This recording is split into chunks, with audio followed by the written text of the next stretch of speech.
Good morning बेटा। बेटा पिछला जो हम लोगों ने चैप्टर पढ़ा था मंजरी का, वो था हिंद महासागर में छोटा सा हिंदुस्तान। अब हम अगला चैप्टर पढ़ेंगे ईदगाह। इसके पहले मैं आपको बता दूं कि मैंने हिंद महासागर में छोटा सा हिंदुस्तान का पीडीएफ आपको नहीं भेजा था, तो अब मैं उसको भेजूंगी आपके पास और फिर उसको आप अपनी कॉपी में लिख लीजिएगा। आपसे कॉपियाँ भी मंगाई जा रही हैं, आपके पास नोटिस पहुंच गई है। तो जैसा कि नोटिस में भी लिखा गया है साफ साफ कि आप कॉपी को कवर करके लेबल लगा के अपना नेम, रोल नंबर और सब्जेक्ट का नाम तो सब करके दीजिएगा। हिंदी में 3 कॉपी बनी है, ये तो आपको पता ही है कि हिंदी की 3 कॉपियाँ बनी हैं, मंजरी, महान व्यक्तित्व और हिंदी ग्रामर का। तो जो जो चैप्टर मैंने कराया है उस चैप्टर को अच्छे से साफ सुथरा, मुझे विश्वास है कि आपने किया होगा। लेकिन अगर कहीं भी आपसे गलती हुई है तो फिर से अभी आपके पास मौका है 1 दिन का, उसको फिर से कर लीजिएगा, अच्छे से कर लीजिएगा। क्योंकि अगर आपकी कॉपी साफ़ सुथरी आएगी हम लोग के पास तो अच्छा लगेगा देख के, और फिर घर में रह के आपको मौका भी मिला था काम करने का, तो आप अच्छे से अपना काम कर लीजिएगा। ठीक है बेटा। और दूसरी बात ये कि जो मैं ये भेज रही हूँ आपको पीडीएफ इसका भेजूँगी, अगर इसका काम आपका, चूँकि आपको मंडे को कॉपी देना है इसका हिंदी का, तो अगर आपके पास काम हुआ है, अगर आपका ये काम हो जाएगा पिछले चैप्टर का तो ठीक है, वरना जितना होगा आप उतना ही भेज दीजिएगा। ये मत परेशान होइएगा कि मिस मैंने हिंद महासागर में छोटा सा हिंदुस्तान का चैप्टर नहीं किया है। इसके पहले का चैप्टर जो है हार की जीत, वहाँ तक का आपने वर्क पूरा किया होगा, और ग्रामर में भी मैंने पढ़ा दिया था जितना चैप्टर वो, और महान व्यक्तित्व में जितना पढ़ा दिया है वो उतना करके आप भेज दीजिएगा। ठीक है बेटा। तो अब हम आगे पढ़ते हैं ईदगाह। ईदगाह किसे कहते हैं ये तो आपको पता होगा कि जब ईद का त्यौहार आता है तो हम एक जगह इकट्ठे होकर खुशी मनाते हैं, एक दूसरे के गले मिलते हैं, नमाज पढ़ते हैं, वो ईदगाह कहलाता है। ईद के दिन हम इकट्ठे होते हैं वहाँ, और वहाँ नमाज पढ़ने के बाद, सामूहिक नमाज पढ़ने के बाद एक दूसरे के गले मिलते हैं, उसे हम ईदगाह कहते हैं। और इस ईदगाह में जो कहानी है वो एक बच्चे की है, और इसके लेखक जो हैं प्रेमचंद जी हैं। अब प्रेमचंद जी से ज़्यादा अच्छा और मार्मिक कहानी शायद ही कोई लिखता होगा। तो ये जो प्रेमचंद ने इस छोटे से बच्चे की कहानी जो लिखी है, और इसमें उसकी अपनी दादी के प्रति जो प्रेम है उसको दिखाया है, ये बहुत ही मार्मिक ढंग से उसको प्रस्तुत किया गया है। उसमें बालक का नाम हामिद रहता है, और उसकी अपनी दादी के प्रति जो प्रेम, और दादी का जो बालक के प्रति प्रेम दिखाता है, मतलब दोनों का एक दूसरे के लिए जो प्रेम दिखाता है, उसी को प्रेमचंद जी ने इस कहानी के माध्यम से हम लोगों के समक्ष प्रस्तुत किया है। ठीक है बेटा। तो जो दादी इसमें है और बालक है हामिद, दादी के प्रति बालक का प्रेम और बालक के प्रति दादी का प्रेम दिखाया गया है इसमें। तो चलिए हम लोग अब इसको शुरू करते हैं। रमज़ान का महीना होता है, ये तो आपको पता ही होगा कि रमज़ान में 30 दिन का रोज़ा रखते हैं। तो जब 30 दिन का रोज़ा रख लेते हैं उसके बाद जो है चांद दिखाई देता है, फिर ईद का त्यौहार आता है। और ईद का त्यौहार जो है बहुत सारी खुशियों को लेकर आता है, सबके लिए, पूरे समाज के लिए वो खुशी ले आता है। चाहे हम किसी भी धर्म, किसी भी जाति, किसी भी संप्रदाय के हों, लेकिन हमारे जो त्यौहार होते हैं वो हम सब के लिए खुशी ले आते हैं, चाहे किसी भी धर्म के हों। तो ये आप कदापि ना सोचें कि ईद अगर है तो मुसलमानों का है, नवरात्रि है तो हिंदुओं का है।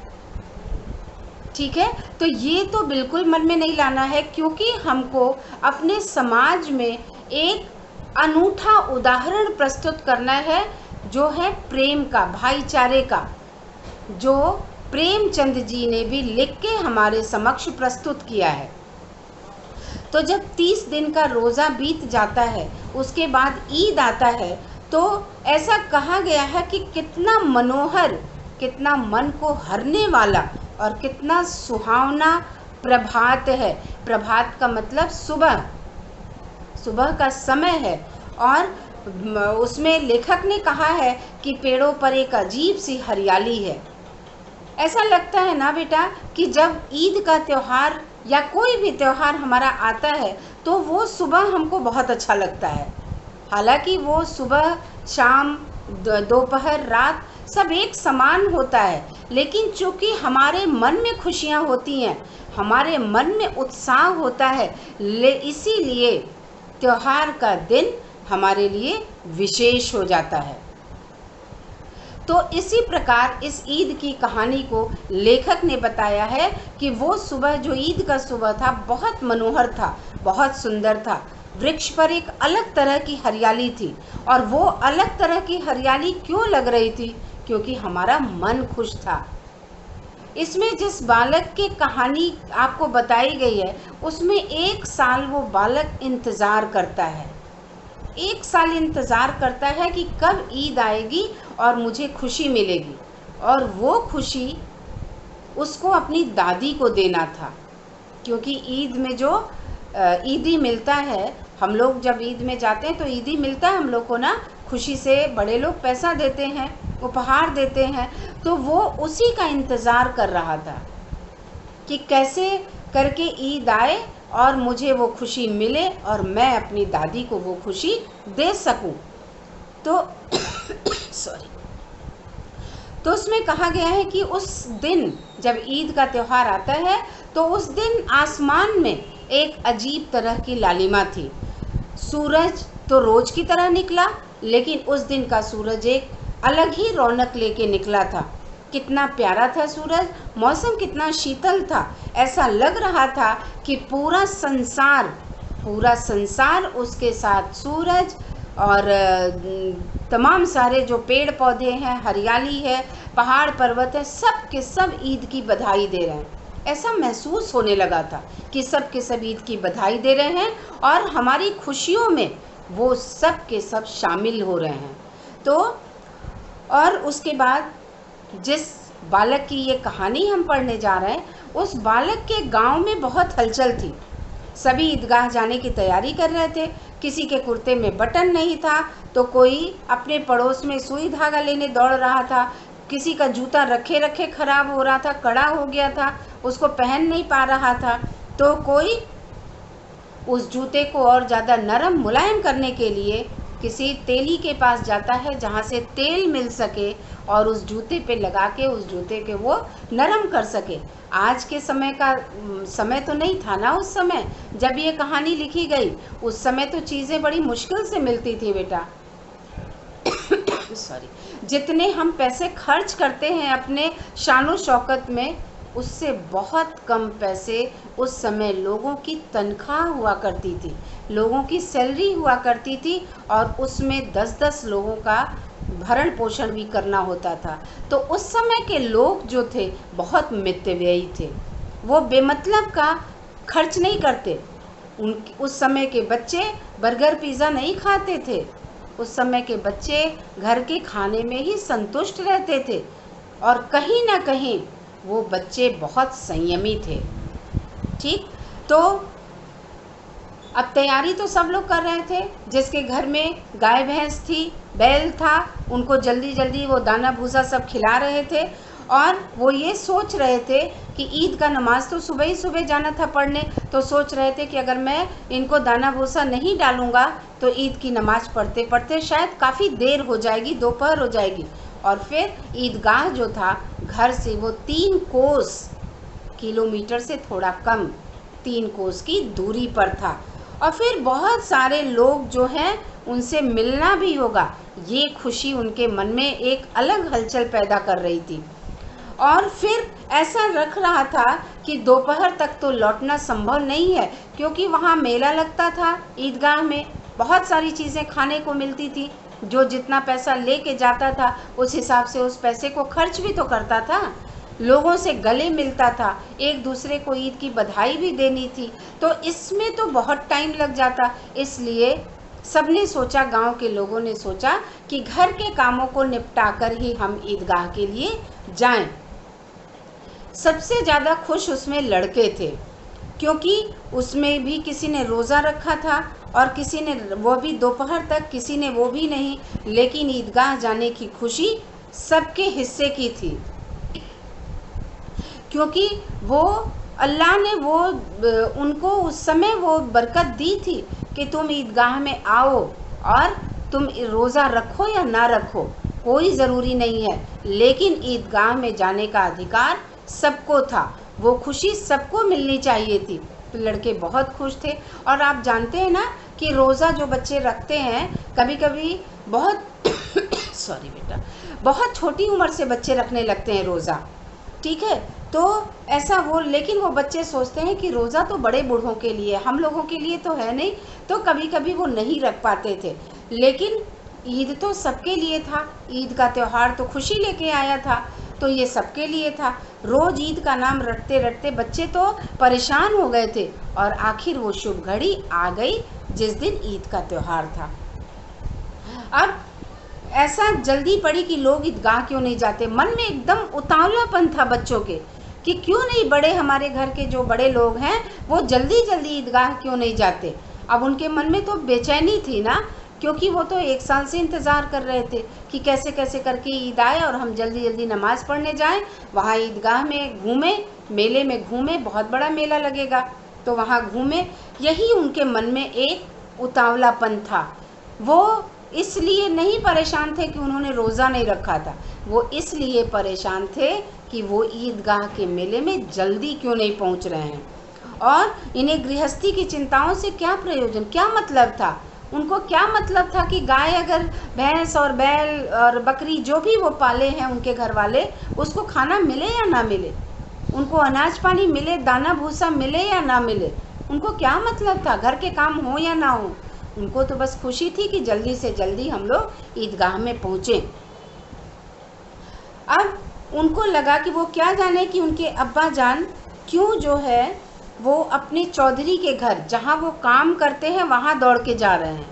उनको तो इससे मतलब नहीं था ना, उनको तो नहीं पता कि बच्चों को नहीं पता था कि अब्बा उनके कमा के ले आते हैं, तब ये ईद की खुशी उनको नसीब हो रही है। क्योंकि जब तक हमारे घर में हमारे पापा मम्मी काम नहीं करेंगे, बच्चों को कहाँ से खाने को मिलेगा, बच्चों की खुशी कैसे दे पाएंगे। इसलिए उनको ये पता नहीं था, उनके बाल मन पे ये सब कुछ बातें नहीं जच रही थी। और उन्हें क्या खबर थी कि अब अगर उनके जो चौधरी साहब के यहाँ, जो उनके पिताजी काम करते हैं, उनके अब्बा काम करते हैं, अगर चौधरी साहब के यहाँ हम नहीं जाएं उनके पिताजी, तो क्या पता उनके चौधरी अपनी आंखें फेर लें, अर्थात उनका मन बदल जाए और सारा ईद का मुहर्रम हो जाए। ईद का मुहर्रम होने का मतलब होता है कि सारी खुशी का शोक में बदल जाना, सारी खुशी का दुख में बदल जाना।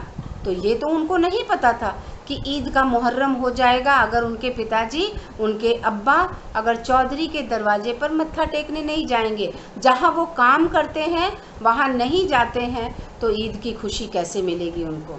तो बच्चे तो इन सब चीज़ों से बहुत दूर थे। अब उनको लगता था, बच्चों को तो जो ईदी मिल गई थी, उनको लगता था कि उनका तो सारा कुबेर का खजाना उनके पॉकेट में रखा हुआ है, उनकी जेब में रखा हुआ है, और बार बार वो अपने पैसों को निकालते हैं, बार बार उसको गिनते हैं, बार बार खुश होते हैं उसको देखकर और फिर रख लेते हैं। अब महमूद नाम का एक लड़का है जो गिनता है 1 2 10 12, उसके पास 12 पैसे हैं। मोहसिन के पास 9 15 पैसे हैं, और इन अनगिनत पैसों में उनको लगता है कि बहुत सारी चीज़ें, मिठाइयाँ, खिलौने, सब कुछ मिल जाएंगे। और सबसे ज़्यादा प्रसन्न है हामिद, जिसके बारे में ये कहानी कही गई है। हामिद पूरे साल इंतज़ार करता है, पूरा 1 साल ईद आने का इंतज़ार करता है कि उसके पास जो पैसे हैं उसको लेके वो मेले में जाएगा और अपनी दादी के लिए कुछ ना कुछ वो ले आएगा। वो हामिद इसलिए परेशान था, वो अपनी दादी के लिए परेशान था। और वो 4-5 साल का गरीब लड़का, बहुत दुबला पतला गरीब लड़का था, जो उसके पिता हैजा नामक बीमारी से, जो आजकल महामारी चल रही है ना कोरोना की, उस समय हैजा की बीमारी भी हमारे देश में फैलती थी, जो गंदगी से फैलती थी। तो जो हैजा की बीमारी से उसके पिता की मौत हो गई थी और माँ भी गरीबी के कारण ही मौत हो गई थी, उसके माँ की भी, हामिद के माँ की। अब हामिद के साथ केवल उसकी दादी बची हुई थी। और फिर जो दादी थी, अब हामिद तो अकेला हो गया था, अगर दादी नहीं रहती तो वो एकदम अनाथ हो जाता। तो दादी जो है, उसकी दादी का नाम अमीना था। वो अपनी दादी के गोद में ही रहता था, सोता था, और उसको यही पता था कि चूँकि बहुत छोटा बच्चा था ना, बहुत छोटा बच्चा था, तो उसको लगता था कि उसके अब्बा तो कमाने गए हैं, दूर देश गए हैं कमाने, और वो बहुत सारे पैसे और बहुत सारे उपहार लेकर आएंगे। और अम्मी जान अल्लाह मियाँ के घर, उसको ये पता था कि उसकी माँ की मौत हो गई है, लेकिन उसको नहीं पता कि मौत के बाद कोई याद नहीं पाता। उसको लगा कि उसकी अम्मी जो है अल्लाह मियाँ के घर ऊपर उसके लिए बहुत सारे उपहार लेने गई हैं, और इसीलिए हामिद बहुत प्रसन्न था, बहुत खुश था। ये तो बच्चों की अभिलाषा है ना बेटा, बच्चों की इच्छा है कि बच्चे जो छोटे रहते हैं उनको दुख क्या होता है ये नहीं पता चलता। उनको थोड़ी सी खुशी मिलती है अगर, तो वो उसमें ही खुश हो जाते हैं और खुश रहने का प्रयास करते हैं। हामिद भी ऐसे ही करता था, और उसकी कल्पना जो होती थी, जो वो कल्पना करता था, जो सोचता था, जो सपने देखता था, एक छोटे सी राई के बराबर सपने उसके पहाड़ का आकार ले लेते थे। ऐसा लगता था मानो उसके झोली में सारी खुशियाँ अल्लाह ने दे दी हैं, क्योंकि उसको लगता था कि उसकी अम्मी गई हैं अल्लाह के पास, उसके लिए सामान ले आएंगी, और उसके पिताजी, उसके अब्बा गए हैं कमाने गए हैं, उसके लिए बहुत सारे उपहार लेके आएंगे। लेकिन उसको ये नहीं पता था कि उसके माँ और बाप दोनों अब इस दुनिया में नहीं है, तो वो अपनी दादी के गोदी से ही चिपक कर सोता था। अब दादी जो है बहुत परेशान होती थी, और उसके बाद उसके पैर में जब जूते नहीं होते थे, और उसका जो पुराना टोपी था वो काला पड़ गया था, लेकिन फिर भी हामिद उन सब चीज़ों को देखकर बहुत खुश रहता था।